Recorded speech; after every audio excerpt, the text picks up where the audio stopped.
The Nintendo Switch 2 has definitely scared Sony in Japan, and we're going to go over a number of reasons why I think so with the latest move that Sony is doing. So Sony is having a Japanese-focused state of play where it's widely rumored that they will be announcing a Japanese language model PlayStation 5 that is much cheaper than the international model for the system in Japan, and that's to help compete against the Nintendo Switch 2 and to a degree the Nintendo Switch 1 in Japan. That's absolutely blowing the PlayStation 5 away. Switch 1 already did that clearly, but then Switch 2 has launched to a massive start, gaining already on the lifetime sales numbers. And this is something actually out of Nintendo's playbook, as Nintendo launched the Nintendo Switch 2 in Japan with an international model that was more expensive and a Japanese region-locked language model that was just for Japan that was cheaper. So Sony kind of looked at that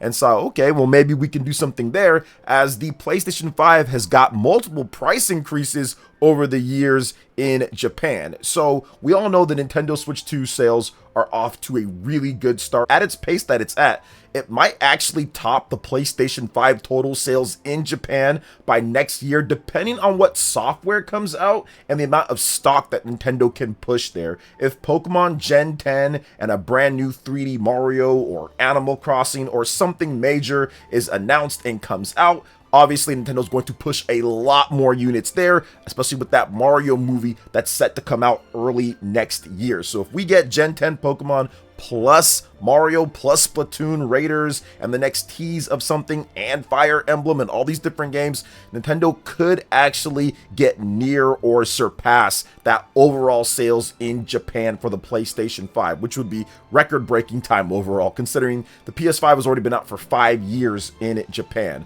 So Japan has traditionally leaned more towards portable systems, so I think that has to be said. The biggest thing with this, though, why I think that it's spooking Sony, was because before, Sony didn't care too much about what Nintendo was doing in Japan because it wasn't getting what they valued the most. Those big AAA games from Japanese developers day and date with their systems, because often Nintendo systems couldn't handle those games, or it'd be a difficult port, or it'd be a super late port. You look at the DS, the 3DS, the Wii U, and the Switch 1, you weren't getting the high-end AAA games like Resident Evil day and date with those platforms. However, things have changed with the Nintendo Switch 2. Nintendo finally has a system that's right there at the cusp when it comes to getting some of these things, and the system is significantly better when it comes to the specs and quality of what it does compared to what Nintendo did in the previous generations, because games like Resident Evil Requiem aren't going to be cloud like they were on the Nintendo Switch 1 or the big Resident Evil games. It's actually going to be a native game, and it's launching day and date on the Nintendo Switch 2 from a major Japanese publisher and dev, Capcom. I believe this is completely spooked Sony, because this never happens with Nintendo hardware, at least nothing in the last number of years that I can think about with a major AAA Japanese game. That is usually Sony's money to all make in Japan, whereas Nintendo might have to wait for that type of game, like a Dragon Quest XI situation when it comes to the Switch 1. They got it on 3DS, but once again, that's a very different version overall. So that's definitely spooked Sony, and I think that that's causing them to say, okay, we need to rethink things, or we're going to be losing out on quite a bit. And I do want to say that this is one of the reasons why competition is needed. It gets us more effort, better games, more deals, more everything. Switch 2, in my opinion, needed to do good because Microsoft has essentially bowed out on hardware sales. They've essentially given up, and we don't need Sony having a monopoly on the AAA console market when it comes to sales and everything out there. Now, if the Nintendo Switch 2 is able to get major AAA Japanese games day and date, that's going to put a big dent into Sony's revenue, as they take 30%, as does Microsoft and Nintendo, any cut of third-party revenue sold. For the PlayStation 5, that is huge. That used to be an automatic dub, automatic AAA Japanese games on the PlayStation 4 or PlayStation 5, and while the Xbox got those games, people in Japan were not buying the Xbox, and they did not come out for like the Wii or the DS or for the Nintendo Switch 1. So that is a big difference overall when it comes down to it. And the Switch 2 is absolutely threatening that revenue, because Sony before was thinking, okay, Resident Evil Requiem, that's going to be all Sony PlayStation 5 in Japan. It's going to do well like Resident Evil games always do. And yeah, it's going to be great. We're going to get all that revenue from people buying it in Japan on the PlayStation 5, and it can even be somewhat of a system seller for the PlayStation 5. Well, not anymore. Nintendo Switch 2 there is not at this point. Now, I see this price drop and the state of play for Japan specifically as a way to entice Japanese gamers to buy a PS5 this holiday instead of a Switch 2, or simply just reminding them that, hey, look, we still have a Japanese audience. We still have Japanese games. Like, there's still something. We're still here. We might have gotten rid of Sony Japan Studios, but we are still here to a degree. Now, another thing that I think is huge for this is because Capcom complained recently about the price of the PlayStation 5 directly affecting the sales of Monster Hunter Wilds in Japan. So I'm sure Sony wants to please them, as Monster Hunter commands millions in dollars and attention from Japan, in addition to worldwide. So I do think that's another reason why that we are probably going to get this price drop when it comes to a specific model, language, region locked for Japan, and them essentially just doing this because they want to make sure that they keep some of their third-party partners happy, especially the big Japanese developers that don't quite yet have some stuff on the Nintendo Switch 2. Now, we'll see what they do with Monster Hunter Wilds. I don't know if they're going to put it over on the Nintendo Switch 2. My bet is that they're actually going to make a Nintendo Switch 2 specific Monster Hunter, just like what we saw with Monster Hunter Rise on the Nintendo Switch 1 that sold incredible and made Capcom a ton of money, and Nintendo a ton of money overall. So I do think that they're going to repeat that because Monster Hunter Wilds just isn't it. It's not picking up in sales. They've had updates, they've had other things, and it's just not really working for them. So I don't think they're going to waste the time on porting over Monster Hunter Wilds, as that's not selling so good. I think they're going to continue working. I think they've been working, but they're going to continue working on a Monster Hunter game made specifically for the Nintendo Switch 2, and then maybe it comes out multi-platform, or maybe it's even an exclusive at first, then later it's multi-platform. So I do think that is going to be the case. But overall, competition is good. We'll see what happens at the state of play overall. And I do think that Sony is now spooked when it comes down to it, because it's not just going to be Capcom with Resident Evil. You're going to see other major AAA developers. Actually, we've already seen other major AAA developers with Square Enix stating that there's going to be no more exclusivity when it comes to Final Fantasy. Final Fantasy VII Remake, Final Fantasy VII Rebirth, and Final Fantasy VII Remake Part 3. Those are all going to Xbox, PlayStation, PC, and the Nintendo Switch 2 as well, and those are all coming. They've already confirmed that with the Nintendo Switch 2, so those could be sales, once again, that usually just all go to PlayStation, all go to Sony for a long time. Now those sales are going to be going to other platforms, but in Japan specifically, the Nintendo Switch 2, as Square Enix is really putting all their weight behind the Switch 2 and everything. So I do think that Sony sees this as a threat to their AAA Japanese games monopoly that they've usually had for the last number of years, decades at this point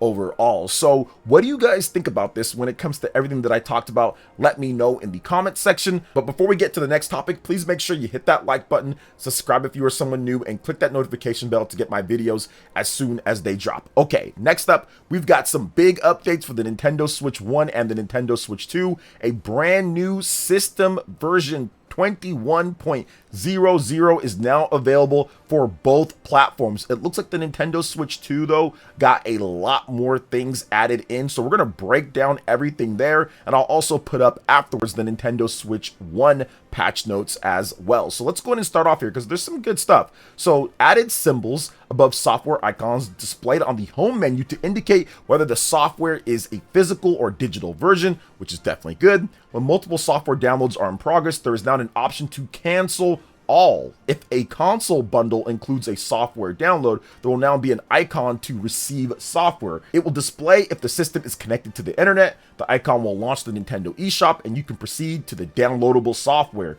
You can still receive software by navigating to the Nintendo eShop from the home menu directly. When finding users to send a friend request to, the search for users you've played with option under Add Friend now includes people you've interacted with in your friends' game chat rooms. So that's definitely a nice little option as well.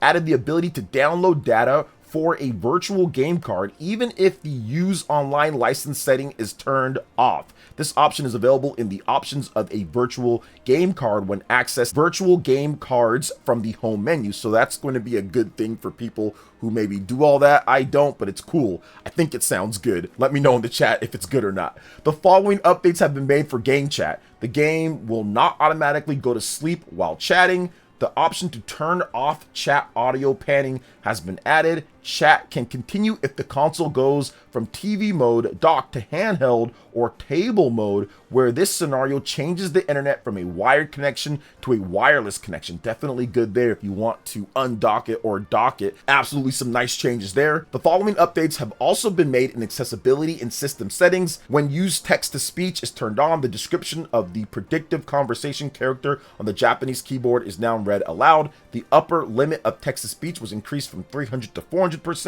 The following updates have been made to audio in system settings. The ability to change the audio mode for a wireless connected Nintendo Switch 2 Pro controller was added. Stable or low latency can be selected. Low latency will reduce audio latency when compared to stable, but may be more subject to interference from some wireless environments. The following updates have been made in display in system settings. HDR output was renamed to System Screens HDR output. Improved the screen display when using adjust screen size to make it easier to adjust. Following updates have been made in notifications and system settings. The option Platinum Point Notification was renamed to Nintendo Switch Online Notification. The following updates have been made in the system and system settings. Stop charging around 90% was renamed and updated to stop charging around 80 to 90%. And then of course, the patented and always loved general system stability improvements to enhance the user's experience. All right, there you go.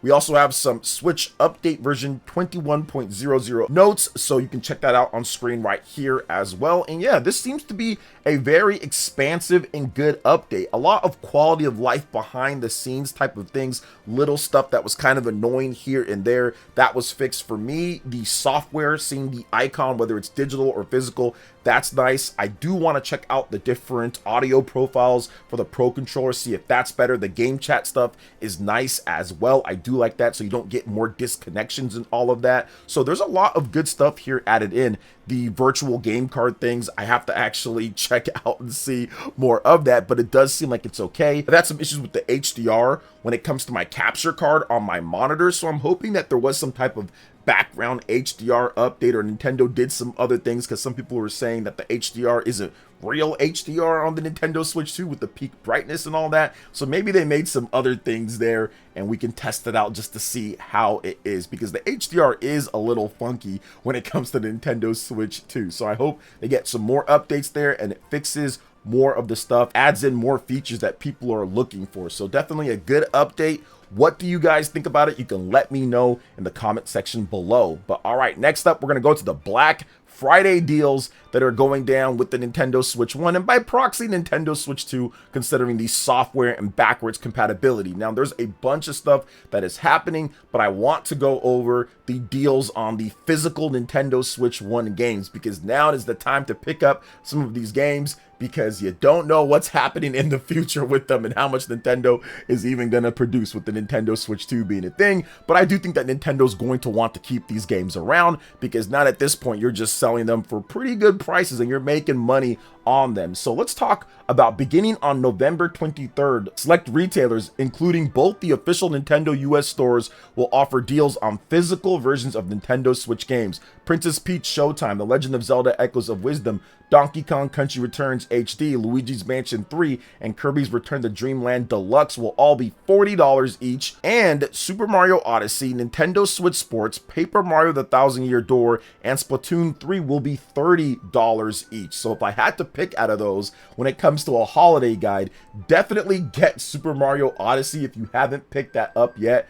Get that game. It is absolutely awesome. Paper Mario The Thousand Year Door would be so much better if they released an update to unlock the frame rate. So if you're playing the game on the Nintendo Switch 2, you can get that at 60 FPS like the original GameCube version was. So I'm hoping that they do an update for that game sometime soon, but that's a great game. Splatoon 3 has a 4K 60 FPS update that runs so smooth on the Nintendo Switch 2. And I'd also say this, The Legend of Zelda Echoes of Wisdom, that's almost like a new game on the Nintendo Switch 2 because the Switch 1 version is choppy. It's still good on there, but it's so choppy, and for that chibi style of game, old school classic style with the scrolling screens, you want a smooth experience. So I highly recommend getting that game physical and playing it on the Nintendo Switch 2. Splatoon 3, Super Mario Odyssey, and The Legend of Zelda Echoes of Wisdom, if you pick up a Nintendo Switch 2 or already have one, all of those games have free Nintendo Switch 2 updates. You don't have to pay anything extra for them,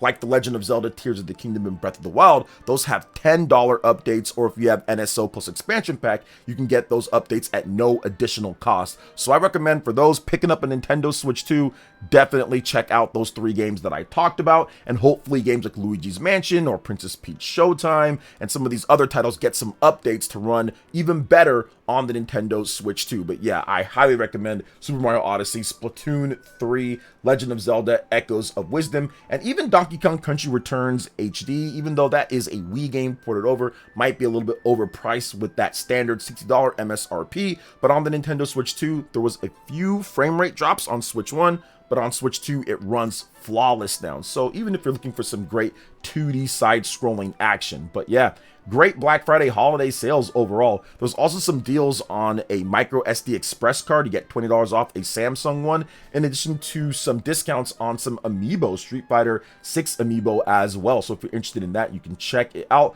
There's also going to be some events when it comes to GameStop locations, Walmart, holiday trucks, and all that type of stuff, Best Buy. So I'll have a post up for you guys right here. You can look at that. And overall, pretty good when it comes to the Black Friday stuff. And this does mark the official end of the Mario Kart 8 Nintendo Switch Black Friday bundle. So rip to that bundle. We have a new Mario Kart bundle with the Mario Kart World bundle that's probably going to take its place every single Black Friday and holiday for the Nintendo Switch 2. So what do you guys think about all the different topics that we discussed here? Let me know in the comment section below. All right, guys, that wraps it up for this video here. Thank you so much for watching. I do appreciate it. Please make sure you hit that like button, subscribe if you're someone new, click that notification bell, and check out my other Nintendo Switch 2 RPG content and more right here on screen. Thanks for watching, and we'll catch you guys for the next one. Peace.